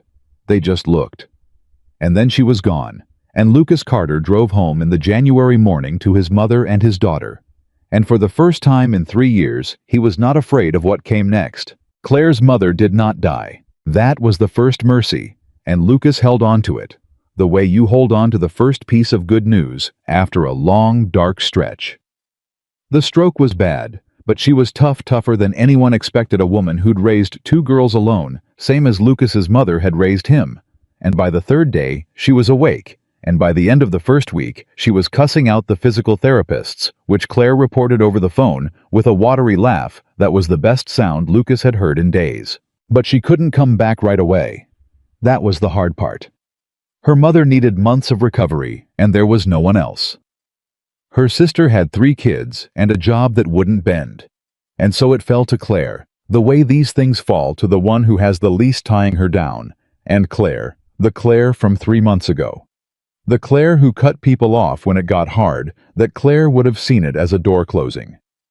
Would have looked at 8 states between her and Lucas, and decided quietly that it was easier to just let it fade. That's what the old Claire did. She disappeared before she could be left. Lucas knew this. Lay awake at night knowing it.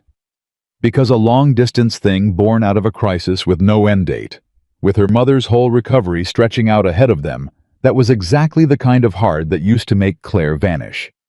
And there was a voice in him, the old fearful voice that said, "See, this is what happens. This is why you don't open the fist. She's going to fade away into that other life, and in 6 months she'll be a name again. A name you try not to think about. But here is the thing." Lucas had learned. The thing it had taken him 35 years, and a dead wife, and a woman on his porch, to finally learn: fear is a liar. Fear had told him for 3 years that the safe life was the good life. Fear had told him that never loving again was strength. Fear was very convincing, and fear was always wrong. So he didn't listen to it. He called Claire every single night. Not to check on her, but not only that. He called to tell her about Emma's day. About the tooth that had finally gloriously come out and the dollar the tooth fairy left, and how Emma had insisted on FaceTiming Claire to show her the gap, and how Claire had gasped in all the right places from a hospital hallway 8 states away. He called to read her the same chapter of the same book he was reading Emma, so that Emma could go to sleep, knowing Claire was hearing the story too at the same time in the same words, and it was almost like she was there. He called on the bad nights and the good nights, and the nights when there was nothing to say, and they just sat on the phone in silence for a while before hanging up. And Emma. Emma made Claire a calendar. Sat down at the kitchen table with construction paper and markers and made a whole calendar, and every night before bed she crossed off a day, and at the bottom she'd written in her careful 7-year-old letters, "Days until Claire comes home." Except she'd had to cross out a number and write a bigger one twice, as the recovery stretched, and each time she crossed it out and wrote a bigger number. Lucas's heart broke a little, and each time Emma just shrugged and said, "That's okay. She's coming. We just have to wait longer." With a faith that shamed him, because his daughter who'd lost her mother, who had more reason than anyone to believe that people who leave don't come back, his daughter never once doubted that Claire was coming home. "How do you know she's coming back?" Lucas asked her one night, unable to help himself, needing to hear it from someone who believed it. "How are you so sure?" And Emma looked at him like he was a little slow. "Because she said she would," Emma said. "And she does the thing you do. She only says it if she means it. You told me that. You said Claire does things instead of just saying things. So she's doing the thing where she comes back. She's just doing it slow because her mom is sick. That's not the same as not coming." Out of the mouths of babes. His 7-year-old had understood cleaner than he ever had the whole hard-won lesson of his life, that love isn't the promise, it's the coming back. That the words are cheap, and the returning is everything. Claire came back in April. 4 months. 4 months of phone calls and a calendar full of crossed-off days, and a tooth that came out and grew back in halfway 4 months of Lucas driving to the storefront to water the one plant Claire had left there and keep the heat on so the pipes wouldn't freeze. 4 months of his mother saying every Sunday dinner, any word on when she's coming, and Lucas saying, "When her mother's better, Ma," and his mother nodding and saying, "Good." That's a woman who takes care of her mother. That's the right kind of woman. You wait for that kind of woman." As if there'd ever been a question of whether he'd wait. He'd have waited 4 years. He'd have waited the way she waited 15. He understood now what it had cost her to wait for him, because he did 4 months of it, and it nearly undid him, and she'd done 15. She flew into Columbus on a Saturday, and Lucas drove to get her, and he made Emma stay home with his mother because he needed 1 minute at the airport. That was just the two of them, before the whole beautiful circus of their life swallowed them back up. And he stood at the bottom of the escalator by baggage claim. The way men have stood at the bottom of escalators for 100 years, watching every face come down. His heart going. And then there she was coming down toward him with a bag over her shoulder and her hair longer than he remembered, and a look on her face that he would remember for the rest of his life. And neither of them said anything. And she dropped the bag right there on the floor of the airport, and he caught her, and they held on to each other at the bottom of the escalator, while strangers stepped around them, and Lucas Carter said the words into her hair, the real ones, the earned ones, the ones that had cost him everything to learn how to say. "You came back. I told you I would. You came back. I'll always come back," Claire said, pulling back to look at him. Her face wet, her hands on his face. "That's the whole thing, Lucas. That's the thing it took me 15 years and my mother's stroke to learn. You don't disappear on the people you love when it gets hard. You come back. You keep coming back. Over and over for the rest of your life. That's not a promise. It's better than a promise. It's just what I'm going to do. Every hard thing that comes, and things are going to come, we both know that we've both buried enough to know every single time I'm coming back. To you. To Emma. To this. You're stuck with me now. I drove across the country once, and I'll fly across it 100 more times if I have to. You're never getting rid of me." "Good," Lucas said, and kissed her finally in the middle of the Columbus airport, 4 months and 6 weeks and 15 years in the making. And it was not the kiss of 2 teenagers who thought love was simple. It was the kiss of 2 people who'd learned exactly how hard love was, how much it cost, how many ways it could break your heart, and had decided with their eyes wide open to choose it anyway. That was the whole difference. The teenagers chose love because they didn't know better. The adults chose it because they knew everything, all of it, the worst of it, and chose it still. They didn't rush the wedding. That surprised the town, which had been ready to throw them a wedding since December. But Lucas and Claire had learned the hard way that the good things can't be forced, can only be chosen day after ordinary day. And so they took their time, and they built it slow. The right kind of slow this time, the slow that's patience instead of fear. Claire moved into the house that summer. Really moved in her clothes in the closet, and her books on the shelf, and her terrible taste in tea, living right alongside his mother's chamomile in the cupboard. Emma helped her unpack, and then the two of them turned it into a whole thing. A ceremony almost. Emma appointing herself in charge of deciding where Claire's things went, and Claire letting her and the house that had been too quiet for 3 years, filled up with the sound of 2 people who loved each other, arguing cheerfully about whether a lamp went on the left or the right. And one evening in the fall a year, almost exactly from the night Claire had stood on his porch, Lucas took the old ticket stub down from where it had lived on the mantel all year, in a little frame Emma had picked out, and he brought it to Claire on the back porch, where she was drinking her terrible tea in his old flannel, the same flannel she'd never given it back, and he'd never asked for it. "I want to show you something," he said, and handed her the frame. Claire looked at it. The 2 teenage signatures, the faded promise, no excuses. "I look at this a lot," Lucas said, sitting down beside her. "More than I probably should. And for a long time I looked at it and I saw the thing that scared me. A promise I didn't ask for coming due. That's all I could see for weeks. You remember. I nearly called the cops on it." "I remember. But I look at it now, and I see something different." He took the frame back from her gently and turned it over in his hands. "I see 2 kids who didn't know anything, who thought love was a thing you could promise, who wrote it down like a contract because they were too young to know that love isn't a contract, it's not a promise, it's not anything you can write down. And I used to think that made the promise worthless. 2 dumb kids who didn't understand what they were signing. And now I think..." Lucas turned the frame over, looked at the faded ink. Now I think those two kids were smarter than both of us. Because they were right, Claire. They looked at each other at 17, and they knew. They just knew. They didn't know how hard it'd be. They didn't know about Danny or Sarah or 15 years or a stroke or any of it. But they knew the one thing that mattered. That it was us. Out of everybody, it was us. And they were right. It took us the whole rest of our lives to catch up to what those two kids knew in about 5 minutes. He set the frame down. The promise wasn't worthless. It wasn't even a promise, really.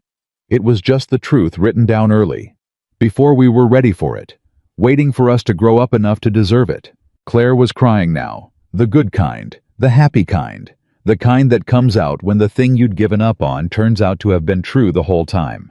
And then Lucas got down off the porch chair, down onto one knee on the wooden boards of the back porch, and Claire's hand flew to her mouth, and from the doorway, because his mother was always in the doorway, for the moments that mattered, and Emma with her. The two of them having clearly been waiting, clearly having known from the doorway, came a small delighted gasp and a shush. I'm not going to ask you because of a promise we made when we were 17. Lucas said, his voice thick. And I'm not going to ask you because of an old ticket stub. Those two kids don't get the credit for this. This is ours. This is the grown-up kind. He took the ring out of his pocket. He'd had it for a month, had been waiting for the right ordinary evening, had finally understood that the right moment isn't a grand one, it's just a true one. I'm asking you because I love you. On the good nights and the bad nights and the airport nights and the 4 months apart nights and every ordinary Tuesday for the rest of my life. I'm asking you because you came back, and you'll always come back, and I finally figured out that's what love actually is. Not the promise, the coming back. So, his voice broke. Claire Morgan, will you marry me? Not because we promised, because we chose. Because after everything, after all of it, I'm still choosing you, and I'm going to keep choosing you every single day until the day I die. And Claire Morgan, who had driven 2,000 miles with a folded piece of paper because it was the only promise she'd never broken, who had waited 15 years and then 4 more months, who had learned the hard way that love is the returning and not the vow. Claire Morgan looked at the man kneeling on the porch, and at the little girl bouncing in the doorway, and at the woman beside her with both hands pressed to her heart, and at the whole impossible life that had been rebuilt out of the ashes of 2 burned-down people. And she gave him the only answer there ever was. Yes, she said. Yes, 1,000 times yes, but not because of that old note. And Lucas laughed, the real laugh, the one that had been buried for 3 years and dug back up, and he said, no, not because of the note. Because we chose. Because we chose. And Emma came flying off the porch, shrieking with joy, and threw herself at both of them, and Lucas caught her with one arm and Claire with the other. And his mother stood in the doorway and wept openly and unashamed. And somewhere Lucas would always believe this would carry it as a certainty for the rest of his days. Somewhere Sarah was watching, arms crossed, that look on her face. Finally. You stubborn, beautiful man. Finally. And she could rest now. She could really rest, because the promise she'd made him make at the very end had at last been kept. He hadn't closed up like a fist. He'd kept living. He'd kept loving. And his daughter had watched him do it, had watched her father prove that when the worst thing happens, you don't stop. You don't turn to stone. You grieve and you break. And then when you're ready, you open your hands and you let love back in. That was the inheritance Sarah had wanted for her. And Lucas had finally given it. They married the next spring in the backyard. Small, just the people who mattered. Emma was the flower girl and wore her hair in the fancy braid, the one that stays done by Claire's own hands that morning, the way she'd done it 1,000 mornings by then. His mother cried through the whole thing and told everyone afterward she hadn't. And when the officiant asked Lucas to say his vows, he didn't read anything off a card because he'd learned his lesson about carefully written plans a long time ago. He just looked at Claire and said what was true. I don't have a speech, he said. I used to write everything down. I used to plan every word because I thought if I planned it careful enough, nothing could go wrong. And then this woman drove across the whole country and taught me that you can't plan love, and you can't promise love, and you can't control love. You can only choose it. So I'm not going to promise you forever, Claire, because I've learned that forever isn't ours to promise. Nobody gets forever. I know that better than most. A murmur went through the small crowd. His mother's hand found her heart. But I can promise you today, and I can promise you that tomorrow I'll choose you again, and the day after that, and I'll keep choosing you one ordinary day at a time for as many days as we get. That's not forever. It's better than forever. Forever is easy to promise and impossible to keep. But today I can do. And I'm going to do it every day until I can't. That's my vow. Not forever. Just again. And again. And again. And Claire holding both his hands in the backyard with the whole town squeezed into folding chairs and her mother in the front row in a wheelchair. She'd fought her way out of the worst of her mother who'd made it. Who'd flown 8 states to see her daughter marry the boy who used to fix her bike chain. Claire looked at Lucas and said her vow back the same shape, the only shape that was ever true. Not forever, she said. Just again, every day. I'll come back to you every day on the good ones and the hard ones until there aren't any more days. And when the hard ones come, and they will, we know they will, I won't disappear. I spent my whole life disappearing. Not anymore. Not from you. When it gets hard, I'll be standing right here. That's my vow. I'll be standing right here. They kissed, and the backyard erupted, and Emma threw her entire basket of flower petals straight up into the air all at once instead of scattering them the way she'd practiced, and everyone laughed, and the petals came down over all of them, like the world's smallest, happiest snow. Years later, and there were years. Many of them, more than either of them had dared hope for. Emma would tell this story to her own children, the way it had been told to her, the story of the daddy who promised to marry the girl at 35, if they were both still single, and the girl who kept a ticket stub for 15 years and drove across the whole country to find him. And her children would ask the way children do, and did they get married because of the promise? And Emma, grown now, would smile the smile she'd learned from her father and say, "No, baby, that's the whole point of the story. They didn't get married because of the promise. The promise just got Claire in the door. They got married because 2 grown-up people who'd lost everything looked at each other and chose it anyway. That's the difference. Anybody can promise. It takes something real to choose. And they chose each other every single day for the rest of their lives. Because that is the truth." This story was always driving toward the truth that a boy and a girl scrawled on the back of a movie ticket.